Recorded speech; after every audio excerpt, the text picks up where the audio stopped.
Bonjour à tous et bienvenue dans cette nouvelle vidéo consacrée à Horror Arkham, le jeu de cartes évolutif.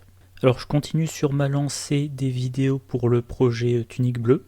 Rappel des épisodes précédents. Dans la première vidéo j'expliquais le projet, à savoir faire 4 decks de gardiens, à jouer en équipe bien sûr, avec un seul pool de cartes. Dans la deuxième vidéo, je construisais le deck de Caroline Fern, qui va faire de l'enquête et du soin. Dans la troisième vidéo, le deck de Tommy Muldoon qui va combattre et agir un peu en tank, qui va, on va dire, capter les ennemis. Dans la quatrième vidéo, le deck de Roland Banks qui fera les enquêtes. Et enfin, dans cette cinquième vidéo, le deck de Mark Harrigan qui sera le combattant principal.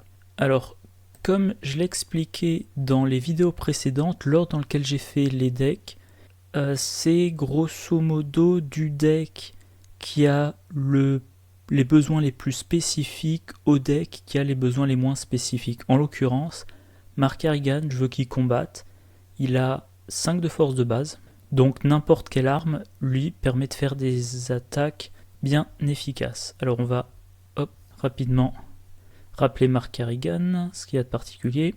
3, 2, 5, 3, 9 points de vie, 5 points de santé mentale. Il commence la partie avec Sophie, souvenir affectueux en jeu. Réaction, après qu'au moins un dégât a été placé sur une carte que vous contrôlez, piochez une carte, limite d'une fois par phase. Signe des anciens, +1 pour chaque dégât sur Mark Harrigan. Et voilà. Sophie, souvenir affectueux, c'est un permanent. Ah non, c'est pas un permanent, mais en tout cas, ça ne peut pas quitter le jeu. Action rapide, subissez un dégât direct, vous gagnez +2 à votre valeur de compétence pour ce test de compétence. Forcé, si Mark Harrigan a au moins 5 dégâts sur lui, retournez Sophie. Et sur l'autre face, ça dit vous avez -1 à chacune de vos compétences. Donc voilà, Mark Harrigan, il a une bonne force de départ. Il va pouvoir se mettre des dégâts directs pour booster ses compétences, notamment en combat, mais aussi pour la volonté, pour les tests des cartes traîtrises ou pour l'agilité, ou éventuellement dans des lieux à valeur occulte très faible pour une enquête de temps en temps. Et chaque fois qu'il se met un dégât sur lui, il pioche des cartes. Alors niveau, oui je l'ai pas montré, niveau construction de deck, il a accès à toutes les cartes gardiens, à toutes les cartes neutres et à toutes les cartes tactiques de niveau 0. Donc là, comme je l'avais fait pour Caroline Fern, je vais séparer les classes. Je vais d'abord m'intéresser aux cartes non gardiens et non neutres. Et il s'agit, je vérifie, oui, il s'agit uniquement d'événements. Je vais arriver, comme d'habitude, je classe par coup. Habile diversion, c'est de l'évasion, donc non. Guet-apens, il faut faire un test d'agilité, non. Attaque par derrière, combattre à l'agilité, non. J'ai un plan, ça nécessite l'intelligence, donc non. Suivi, une enquête, et on booste l'intelligence d'autant de points qu'il y a de dégâts sur l'ennemi, avec un maximum de +1 d'intelligence, sans subir d'attaque d'opportunité de la part de cet ennemi. Et on gagne 2 indices en cas de réussite. La possibilité, si il a plus d'actions que nécessaire pour tuer les ennemis, de faire une petite enquête. Allez, je vais essayer d'en rentrer 2. Insaisissable, c'est voilà. Désengagez-vous de chaque ennemi engagé avec vous et déplacez-vous vers un lieu révélé sans ennemi. En général, on utilise la carte pour fuir le combat, mais pour lui, ça pourrait être une façon de se rapprocher des combattants, mais sans aller dans leur lieu. Bon, c'est aussi la possibilité d'être dans le lieu connexe à des ennemis et de lancer une dynamite dans leur lieu. Mais s'il y a un autre investigateur dans le lieu, il se prend les 3 dégâts de la dynamite. Donc à moins que cet autre investigateur, ça soit Tommy, ça sera problématique. Je vais quand même essayer d'en rentrer une pour le moment. Coup de grâce, un dégât à un ennemi, donc un dégât sans test. Si l'ennemi est vaincu par cet effet, piochez une carte. Si c'est votre tour, terminez votre tour. Ne provoque pas d'attaque d'opportunité. Payez 2 pour un dégât sans test, pour Mark c'est cher. Attaque par surprise, il faut que l'ennemi soit incliné. Mark Harrigan s'embêtera probablement pas à s'échapper. La perfection vient de l'entraînement. Je vais essayer d'en mettre 2 parce qu'il y a de bonnes chances pour qu'il ait 5 compétences avec le trait entraîné.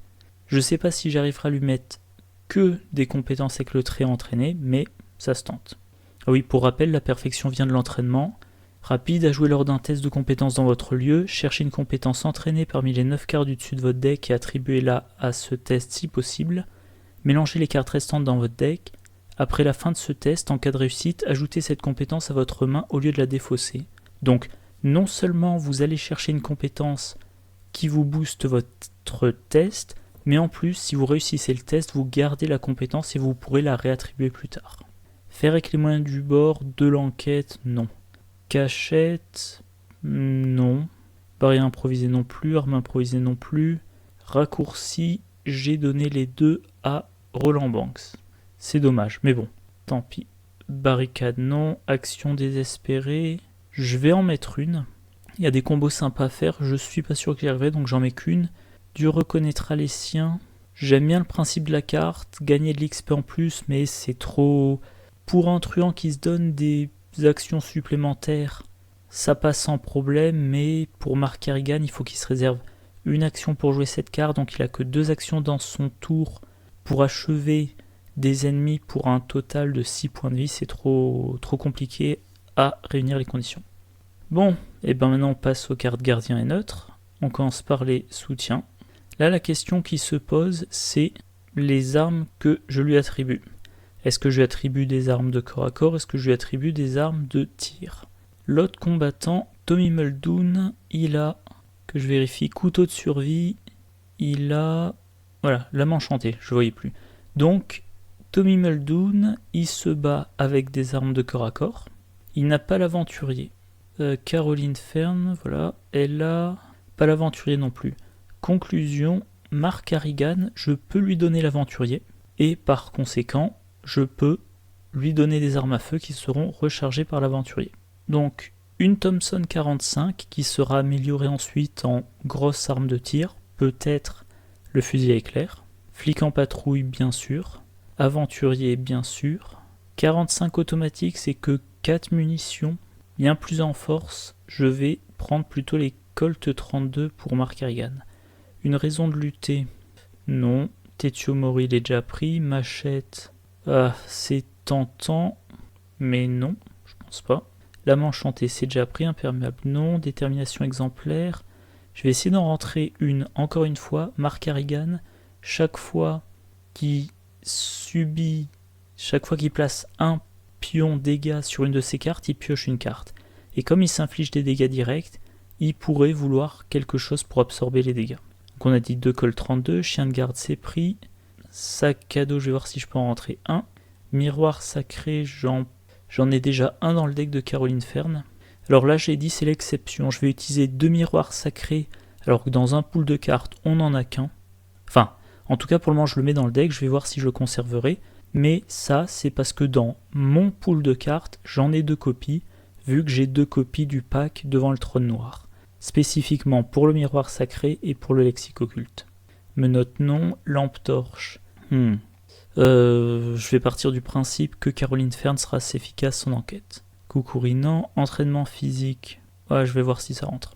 Couteau de survie, les 2 sont utilisés déjà. Ouais. Bandoulière, oui, 1. Tenue élégante, il a 3 en volonté, 2 en intelligent. Pareil, je vais voir si ça rentre. J'en suis déjà à 20 cartes, donc il faudra peut-être que je sabre. Pipe, non. Matraque, non. Couteau de tranchée, non. Couteau, non. Analgésique. Engagement solennel, ça pourrait permettre à Mark Carrigan de renvoyer ses dégâts ou ses horreurs. Mais bon, il y a déjà Caroline qui en joue une copie, donc non, on va passer là-dessus. Événement. Explosion de dynamite, j'en prends une. Pour le moment, j'en avais utilisé donc une avec Tommy, c'est tout. Donc c'est la deuxième. Tir de sommation, je vais en prendre un quand même, ça peut être intéressant. Si un ennemi qui ne m'apporte rien et qui m'embête, enfin, comment je reformule. Si jamais un ennemi est pénible à combattre, par exemple parce qu'il a, quand vous l'attaquez, subissez une horreur, ou parce qu'il a 3 points de vie, et s'il n'est pas chasseur, je peux simplement dépenser une munition pour le décaler d'un lieu et ne plus m'en soucier jusqu'à la fin de la partie. Soins d'urgence non, scène de crime c'est déjà pris, retardé inéluctable non, interroger non, second souffle. Second souffle c'est tentant, parce que avant que Caroline Fern elle soit en pleine efficacité, qu'elle ait une bonne capacité de soigner des dégâts, il va vite monter à son seuil de dégâts directs. Moi en général, Mark Carrigan, quand je le joue avec Daisy Walker, et elle a les ouvrages médicaux pour le soigner d'un dégât chaque tour, sans dépenser d'action. Là, le soin de dégâts, ça sera pas aussi simple. Se préparer au pire, pour le moment il a que 3 armes, donc oui c'est nécessaire, je pense qu'il faudra quand même que je lui mette une arme en plus. Sauvetage héroïque non, provocation non, preuve non, premier tour de garde non, indigestion de plomb 1, ça peut être intéressant. Là, ce que ça dit, pour 1, on dépense une munition de plus, on pioche 2 jetons KO et on choisit celui qu'on résout. Autrement dit, plus de risque d'échec automatique. Je suis à la fin du scénario, je fais un tir, alors je passe soit à la Thompson 45, soit plus tard au fusil à éclair, je booste au maximum mon attaque, elle doit faire 4 dégâts à l'ennemi, je pioche l'échec automatique, ça peut être dramatique. Donc là, pour une ressource et une munition, je garantis mon test, à condition de l'avoir assez boosté. Ça peut faire la différence entre la victoire et la défaite. Travail d'équipe, non. Planque, alors il va en avoir besoin. Et des planques, pour le moment, j'en ai encore pas utilisé. On se reverra en enfer, non. Laissez-moi régler ça, non. Bon, j'ai le droit plus qu'à 2 cartes et je veux mettre les compétences. Il faudra que j'élague un peu ailleurs. Alors, sauf qu'il peut, non, c'est de l'évasion. Recherche désespérée, il va pas trop enquêter. Présence motivante sera utile pour les flics et les aventuriers. Prendre l'initiative. Alors, présence motivante, c'est inné. Prendre l'initiative, c'est entraîné. Ok. Meneur d'homme, non. Maîtrise, c'est entraîné. Intrépide, non. Dextérité, détermination. Alors, il va s'infliger des dégâts, donc sa vie baissera. Avec sa faiblesse, il risque de subir des horreurs à cause des dégâts qu'il y a sur lui. Donc une compétence qui est meilleure quand on a plus de vie et de santé mentale restante, non, ça n'intéresse pas. Cran, je pense pas avoir la place. Courage inattendu, non. Coup vicieux, c'est entraîné. Audace, c'est inné. Attaque inconsidérée, c'est désespéré. Abnégation, non. Donc là, j'ai 36 cartes, je suis allé super vite jusqu'à présent. Mais je suis passé justement un poil trop vite. Dans un deck spécialisé en combat, en général, je prends 5 armes et une copie de Se préparer au pire. Là, j'ai que 3 armes. Donc clairement, c'est pas assez. On va voir ce qu'on lui met d'autre. Alors, Thompson 45 en double, c'est possible. 45 automatique, je trouve que ça a pas assez de munitions. Lame enchantée, il n'y en a plus. Kukuri, non, faut pas abuser. Couteau de survie, ça fait quoi déjà? Plus 1 en force pour l'attaque, pour le combat, mais sans bonus aux dégâts. Ah, couteau de survie, oui bien sûr, non c'est déjà pris, je pensais à couteau tranché. Bandoulière, tenue élégante. Et ben du coup, peut-être la matraque. Alors la matraque de niveau 1, de niveau 0 pardon, c'est pas brillant, ça coûte 1, ça dit combattre, vous gagnez plus 1 en force pour cette attaque. Si vous effectuez cette attaque contre un ennemi engagé avec un autre investigateur et que vous échouez, vous n'infligez aucun dégât. Donc c'est une arme qui donne quand même un bonus de force, mais qui fait les dégâts un par un. Si vous ratez votre attaque contre un ennemi engagé avec un autre investigateur, vous ne le blessez pas. Mais vous infligez qu'un dégât au monstre. Enfin au monstre. J'ai l'habitude de dire monstre, je veux dire ennemi. Par contre, au niveau 2, ça coûte 1 de plus, et ça dit combattre, vous gagnez plus d'en force pour cette attaque. Si vous effectuez cette attaque contre un ennemi engagé avec un autre investigateur, vous infligez plus 1 dégât pour cette attaque en cas de réussite, et vous n'infligez aucun dégât en cas d'échec. Donc là déjà vous avez plus 2 en force pour l'attaque, ce qui est pas négligeable. C'est un bonus que donnent plutôt on va dire les grosses armes. Et tant que vous attaquez un ennemi qui est engagé avec un autre investigateur, donc là en l'occurrence ça serait l'ennemi engagé avec Caroline Fern, je fais 2 dégâts par attaque, mais je n'inflige pas de dégâts à Caroline si je rate mon attaque. Ah, c'est tentant. Je pense que je vais en intégrer. Faut que je la retrouve déjà. Donc là, on aurait 2 Colt 32, 2 matraques et une Thompson. Donc aventurier, je garde pour recharger les armes à feu. Colt 32 sera l'arme principale. Ça fait une attaque à force 5 et 2 dégâts en cas de réussite. Entraînement physique. Les talents de la boîte de base, en général, je les mets pour réserver une place pour un un soutien de boost plus élevé. Là en l'occurrence c'est bien préparé, que je le retrouve. Voilà, bien préparé.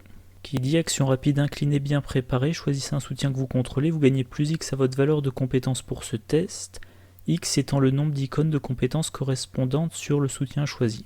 Mais là, je pense que je vais retirer l'entraînement physique. Flic en patrouille, je dois garder. Matraque, je pense que j'ai quand même besoin de mes 5 armes, même si Mark Harrigan pioche vite. Bandoulière, oui. Détermination exemplaire, oui. Miroir sacré, je garde. Comme Mark Harrigan pioche vite, encore une fois, il aura vite accès aux mélodies apaisantes. En plus, m'assurer qu'ils ne prennent pas trop d'horreur, c'est vraiment important.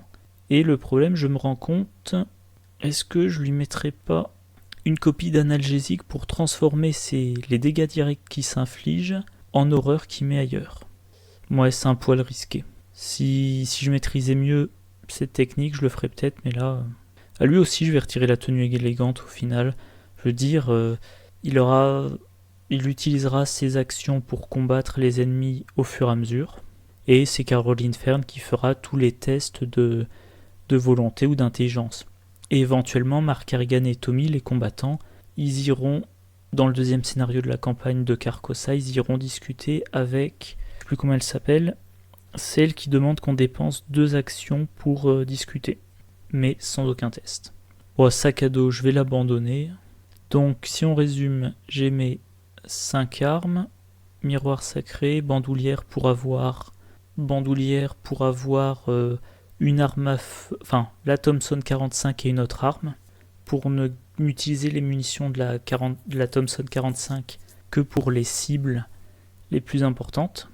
Aventurier pour recharger les armes, flic en patrouille pour le bonus de force et dégâts directs, détermination exemplaire, et pour profiter de l'effet de Mark Harrigan et piocher. Voilà, une traîtrise qui inflige un dégât non direct, on met sur détermination exemplaire. Caroline Fern devrait subir un dégât, ça part sur détermination exemplaire. Événement. Alors, tir de sommation. 1, c'est quand même non négligeable.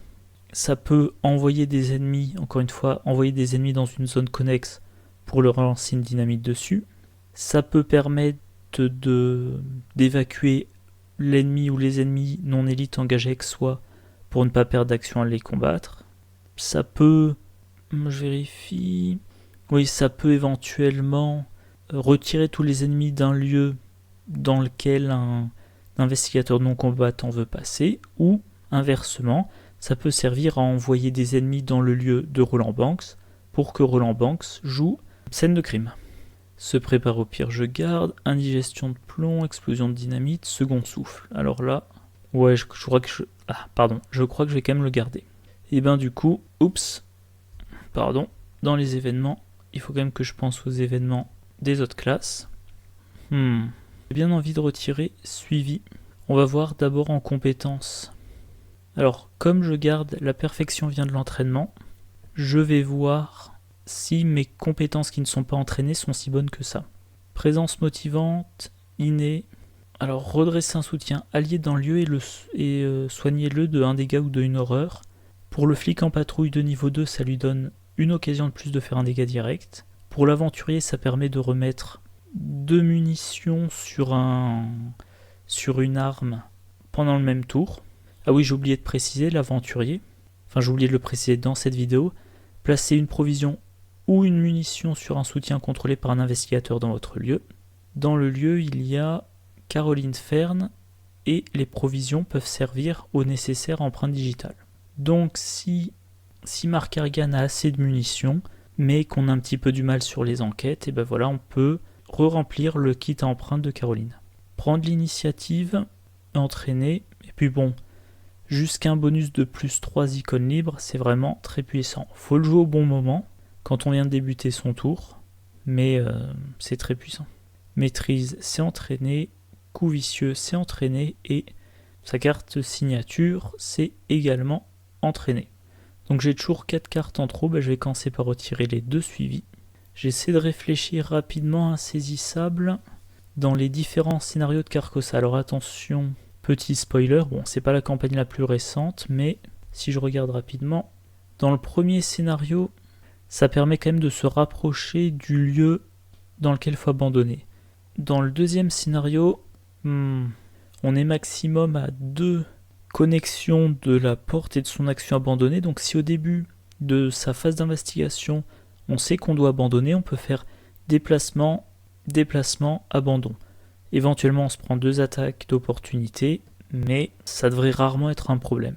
Et dans le pire des cas, moi je dis toujours, dans le pire des cas, si on sait qu'un personnage va être vaincu, il reste plus qu'un truc à faire, c'est réfléchir au meilleur moyen de s'assurer qu'il soit vaincu par là où il a le plus au départ, là où les traumas le gênent moins.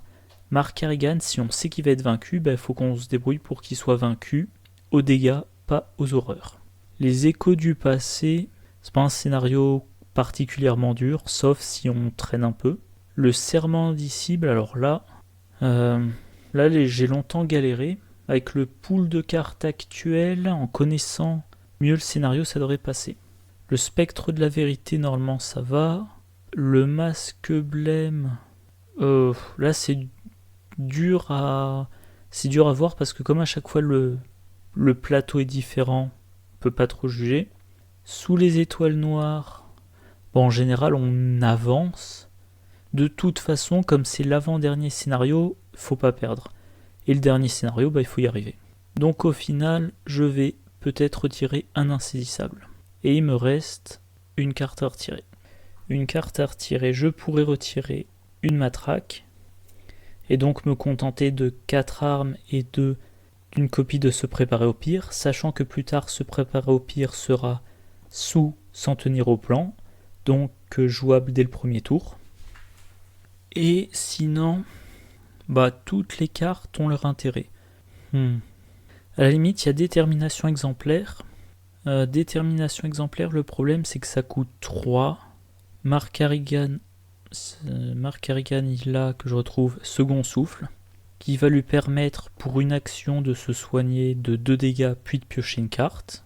Caroline Fern, elle pourra transformer ses dégâts en horreur avec comment ça s'appelle déjà, analgésique. Donc je pense que je vais retirer détermination exemplaire. Voilà, j'ai 30 cartes en 35 minutes d'enregistrement. Alors, voyons voir ce deck Mark Carrigan. Si on fait le récapitulatif, j'ai 2 armes de tir à une main, 2 armes de corps à corps qui seront plutôt faites pour quand j'ai besoin d'infliger un seul dégât. Par exemple, pour tuer un rat, j'ai quand même mon plus en force, donc je fais une attaque à 6 contre 1. Enfin, contre un rat, je peux faire l'attaque à point nu. Mais contre, par exemple, un acolyte qui de mémoire a 3 de force, je fais une attaque à 6 contre 3. J'inflige un dégât, c'est ce qui suffit, c'est suffisant, c'est ce qu'il faut. Si un ennemi est engagé, un ennemi qui a, mettons, 2 points de vie est engagé avec Caroline Fern, je l'attaque 2 fois avec la matraque. Je sais que je ne peux pas blesser Caroline Fern. Si je l'attaquais au col 32, je pourrais blesser Caroline Fern. Et si je devais l'engager pour l'attaquer avec le Colt pour être sûr de ne pas blesser Caroline Fern avec le tir du Colt, ça me prendrait 2 actions. La Thompson 45 attaque avec une force de 7 pour faire 2 dégâts, à réserver de préférence contre les ennemis qui ont 4 points de vie ou qui ont contre les ennemis forts, voilà. Miroir sacré, alors on essaie de le jouer pas trop tôt dans la partie, comme ça on récupère une copie de la mélodie apaisante dans sa main et les 2 autres, on les mélange dans une pioche relativement restreinte. On les pioche assez rapidement et on se soigne avec l'idée, surtout, je ne l'ai pas rappelé, la faiblesse personnelle de Mark Carrigan, traumatisme de guerre. Révélation, subissez une horreur pour chaque groupe de 2 dégâts sur vous. Donc Mark Carrigan, s'il a 0 ou 1 dégât sur lui, il lui arrive rien. S'il a 2 ou 3 dégâts sur lui, il se prend une horreur. S'il a 4 dégâts, il se prend 2 horreurs. Bon, s'il a 5 dégâts, c'est qu'on a mal joué. Mais ça veut dire que Mark Carrigan, moi quand je le joue, quand j'essaie de le jouer au maximum, je le maintiens à 3 ou 4 dégâts. Si il a 4 dégâts quand il pioche le traumatisme de guerre, 2 horreurs directes sans qu'on ait le temps de réagir. Donc Mark Carrigan, moi en général, je considère qu'il peut avoir au maximum 2 horreurs sur lui. Dès qu'il se prend la troisième, il y a toujours le risque, on pioche le traumatisme de guerre et paf, il est vaincu, et en plus il se prend un trauma mental. Donc les mélodies apaisantes du miroir sacré, c'est fait. Si Mark Harrigan par exemple a 3 horreurs sur lui, vite on soigne de l'horreur. S'il a aucune horreur mais 4 dégâts, on soigne des dégâts pour qu'il puisse de nouveau se mettre des dégâts directs pour booster ses tests. Et encore une fois, Mark Harrigan, chaque fois qu'un dégât est placé sur une carte qu'il contrôle, il pioche une carte, maximum une fois par phase. Donc si vous arrivez bien à gérer ça, bien à le soigner, il peut piocher super rapidement. Phase de mythe, test de volonté, il s'inflige un dégât direct, il fait son test à 5 contre la difficulté, il a de bonnes chances de réussite. Par exemple, si c'est reste pourrissant, 5 contre 3, il va peut-être pas réussir, mais c'est peu probable qu'il se prenne plus d'une horreur. Ensuite, phase d'ennemi, phase d'investigation, il a un ennemi puissant à combattre, au lieu d'utiliser une munition de la Thompson 45, il utilise une munition du Colt 32, mais il s'inflige un dégât pour avoir plus d'enforce et pour faire son attaque à 7 contre la valeur de combat de l'ennemi. Du coup, voilà, en 2 phases, il a pioché 2 cartes. Pendant la phase d'entretien, il piochera encore une autre carte. Et il devrait vite récupérer ses mélodies apaisantes. Bandoulière pour cumuler Thompson 45 et une autre arme. Plus tard, je la ferai passer au niveau 2. Alors, au niveau 2, ça donne 2 armes pour des soutiens armes. Donc Mark Harrigan, il aurait 4 emplacements de main pour des armes, donc la possibilité d'avoir simultanément le Colt 32, la matraque et l'arme à 2 mains du moment. Mais c'est aussi la possibilité d'avoir plus 1 en volonté. 2 aventuriers pour recharger les armes, flic en patrouille pour les dégâts directs. Action désespérée au début, je sais pas si ça sera très utile. C'est peut-être une carte que je remplacerai, mais c'est toujours intéressant. Voilà, vous choisissez un objet qui occupe un emplacement de main au moins depuis la zone de jeu ou depuis la main. Vous combattez à plus X force. X, c'est le coût imprimé du soutien. Donc avec le Colt, c'est plus 3. Avec la matraque, c'est plus 1. Et avec la Thompson 45, c'est plus 6. Donc si vous savez que vous n'avez plus de munitions et plus de possibilité de la recharger, vous pouvez faire comme une attaque à force plus 6 et plus 1 dégât. Explosion dynamite, c'est quasiment obligatoire pour un des gardiens combattants. Indigestion de plomb, vous avez besoin de réussir cette attaque. Vous tirez à la Thompson 45, donc un dégât de base plus 1.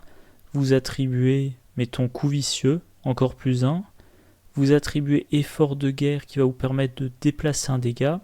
Donc tout ça cumulé, vous faites une attaque à 5 plus 2 plus 1 plus 4, donc 5, 7, 8. Vous faites une attaque à 11 contre la difficulté. Vous devriez faire 1, je vais y arriver, plus 1 dégât, donc 4 dégâts d'un coup. Et soigner Mark Harrigan d'un dégât tout en infligeant un dégât à l'ennemi. Voilà, attaque à force de 11, en cas de réussite, l'ennemi se prend 5 dégâts. Vous piochez l'échec automatique, vous êtes vraiment énervé. Pas de problème avec indigestion de plomb. La perfection vient de l'entraînement. Vous piochez vite, votre pioche va se retrouver assez vite diminuée. Donc assez rapidement, les 9 cartes du dessus de votre deck, ça va représenter une part importante de votre deck. Vous faites une attaque, vous voulez vraiment la réussir, vous jouez la perfection vient de l'entraînement. Vous cherchez parmi 9 cartes. En début de partie, ça fait un tiers du deck. Mais encore une fois, pour Mark Harrigan, ça va rapidement représenter une part importante de son deck. Et vous devez trouver un des 2 coups vicieux, ou effort de guerre, ou maîtrise, ou prendre l'initiative. Pas présence motivante. Donc vous avez 7 cartes différentes. Un quart du deck. Voilà, vous avez un quart des cartes du deck. Pardon, je reprends. Ces compétences entraînées qui vont vous permettre de booster votre attaque. Elles représentent un quart de votre deck et là vous devez en trouver une copie sur un tiers de votre deck. Donc vous avez de bonnes chances d'y arriver. Vous attribuez par exemple coup vicieux à votre test. Si c'est réussi, vous infligez 3 dégâts et en plus vous remettez coup vicieux dans votre main. Et test suivant, vous pouvez le réattribuer. Donc en 2 attaques, si tout se passe bien, vous infligez 6 dégâts à votre ennemi. Ça va être pratique si vous avez affaire à un ennemi qui a, je sais pas moi, 4 points de vie par investigateur par exemple. 2 planques, vous aurez quand même besoin de ressources. Comme d'habitude dans mes decks gardiens combattants, il y a une des 2 planques qui sera remplacée plus tard par toujours sur ses gardes, et toujours sur ses gardes sera sous sans tenir au plan. Se préparer au pire pour être quasiment sûr d'avoir une arme en main de départ, enfin pardon, pas en main de départ mais dans la main pendant le premier round. Second souffle pour du soin, 2 dégâts spécifiquement. Tir de sommation quand vraiment on n'a pas envie de combattre un ennemi ou qu'on n'a pas envie de le combattre maintenant ou qu'on le veut dans un autre lieu. Et ensuite les compétences, coup vicieux plus 1 dégât. Effort de guerre, on transfère les dégâts, donc c'est du soin et du dégât additionnel. Maîtrise, prendre l'initiative, présence motivante. Donc encore une fois, on est vraiment sur un deck qui est spécialisé sur le combat, qui est centré là-dessus et qui ne fera efficacement que ça. Comme d'habitude, les graphes, essentiellement des cartes gardiens, essentiellement des icônes de force, ok, quelques icônes de volonté, quelques icônes libres. Ah oui, enfin, quelques icônes libres, il y en a 6, c'est les 2 copies de prendre l'initiative. Coût des cartes, alors 6, 11, 27, 33, 39, 47 pour 22. Ouais, c'est un peu cher quand même. Ouais, ça fait plus de 2, mais bon. J'ai mes 2 planques. Comme je vais piocher beaucoup, j'aurai pas d'action à faire pour piocher plus. Bon, ça devrait passer quand même. Les emplacements, 2 fois 2 alliés, 2 fois 2 armes à une main, une copie d'une arme à 2 mains, un objet qui occupe l'emplacement de corps, autre on s'en fout, et un accessoire. Test de main de départ, et mince, problème avec ma souris. Aventurier, explosion de dynamite, présence motivante, flic en patrouille, et coup vicieux. Ça va peut-être surprendre, mais moi là je garde que le flic en patrouille. L'aventurier ça me sert à rien parce que j'ai pas d'armes. L'explosion de dynamite c'est plutôt pour les gros ennemis. Les gros ennemis on les a pas tout de suite. Présence motivante, comme j'ai pas l'aventurier et que le flic est que de niveau 0, ça sert à rien. Et coup vicieux, ça sert qu'une fois, je préférais avoir une arme. Alors, je remplace 4 cartes. Col 32, ça va, j'ai une arme. Prendre l'initiative, notamment pour les traîtrises. La perfection vient de l'entraînement pour quand j'aurai besoin de faire un combat. Et aventurier, ça va. Faiblesse de base, ah mince, il met Sophie dans les cartes. Bon, donc il faut que je en tire 2 de plus. Voilà, donc j'ai ça avant le mulligan. J'ai le flic en patrouille, j'ai une arme, j'ai un bonus de 3 pour n'importe quel test tant que je suis... Enfin, tant qu'il n'y a pas eu d'action effectuée pendant cette phase. Présence motivante, coup vicieux. Je vais peut-être remplacer présence motivante avec l'espoir de piocher la matraque pour économiser les munitions du Colt. Traumatisme de guerre, je remplace. Et un autre Colt. Au moins je manquerai pas de munitions.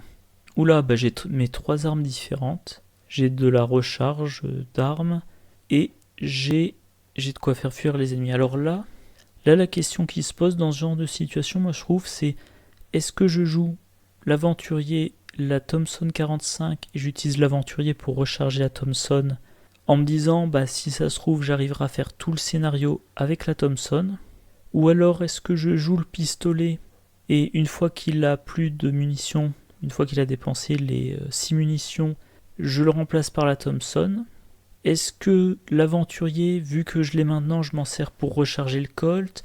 Est-ce que je garde les munitions de l'aventurier pour la Thompson 45? Sachant que si je joue maintenant le Colt 32, et que quand il y a un gros ennemi, j'ai plus beaucoup de munitions, j'ai pas la Thompson 45 en jeu et j'ai pas l'aventurier, plus trop de ressources, je regretterai probablement.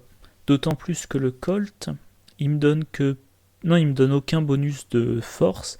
La Thompson 45, elle me donne plus 2. Donc je pourrais jouer le Colt 32 et avec ses 6 munitions, réussir 4 attaques, alors qu'avec la Thompson 45, j'aurais pu réussir ces 4 attaques et avoir toujours une munition. Donc là, je pense que je serais tenté de dire, faut pas... Enfin, un tien vaut mieux que 2, tu l'auras. Je joue le pistolet. Je joue l'aventurier. Tant que l'aventurier est en jeu, je me sers de lui pour recharger le pistolet. Dès qu'il a fini de recharger le pistolet, je le fais crever si ça évite de trop blesser Mark Harrigan. Et puis, quand j'ai plus de munitions sur le Colt, je joue la Thompson 45. Et en attendant, je sais qu'il faut que j'économise 6 ressources. Dernier test. Ouh, c'est mauvais. Action désespérée, ça sert à rien, j'ai aucun soutien en main. La perfection vient de l'entraînement, aller chercher une compétence pour l'attribuer à un test, la remettre dans sa main si on a réussi le test. Ouais, mais je préférais quand même m'équiper. Donc là, je vais tout remplacer carrément. Prendre l'initiative, traumatisme de guerre. Donc, se préparer au pire. Présence motivante, un flic en patrouille et la Thompson 45. Bon, donc j'ai une arme, j'ai le flic en patrouille, j'ai de quoi chercher une arme quand mon arme actuelle est vide, ou éventuellement, mais encore une fois c'est un risque qu'on prend, je pourrais aller chercher une arme maintenant pour garder ma Thompson 45 pour plus tard, mais si dans mon deck de départ je trouve pas d'arme parmi les 9 premières cartes, je me sens bête, alors que si je joue la Thompson 45, j'utilise ces... Combien déjà ? 6 munitions ? 5 munitions. Le temps qu'elle arrive à court de munitions, j'ai pioché. Éventuellement, j'ai pioché une arme. Ou si je n'ai toujours pas pioché de nouvelle arme, maintenant, mes armes, mes 4 autres armes, elles sont amassées dans un deck plus petit. Donc, j'ai plus de chances de profiter de se préparer au pire. Présence motivante, là, ça sert pas à grand-chose. Bon, globalement, ça reste bon. Bon voilà, je vais m'arrêter là. Comme je dis parfois, il est déjà demain. Je suis fatigué. C'est le 5e enregistrement que je fais en l'espace de 3 jours. Donc voilà, je vais bien évidemment ne pas oublier d'enregistrer le deck. J'espère que ça vous a plu. J'espère que la série continuera à vous plaire. Alors la prochaine vidéo, je sais pas si j'entame directement sur les decks améliorés à, disons 35 XP. Ou si je fais une petite vidéo récapitulative. Je pense que je partirai sur les decks améliorés parce que vidéo récapitulative, je pense que ça serait trop redondant. En tout cas, encore 4 decks avec expérience à construire. Probablement une vidéo récapitulative des 4 decks et de leur évolution. Ce qui nous mènera à 10 vidéos. Et la 11e vidéo, ça sera quand j'aurai eu le temps de jouer des parties et que je pourrais faire un retour dessus. Bon voilà, je vous souhaite une bonne journée, une bonne après-midi, une bonne soirée, et je vous dis à la prochaine. Au revoir.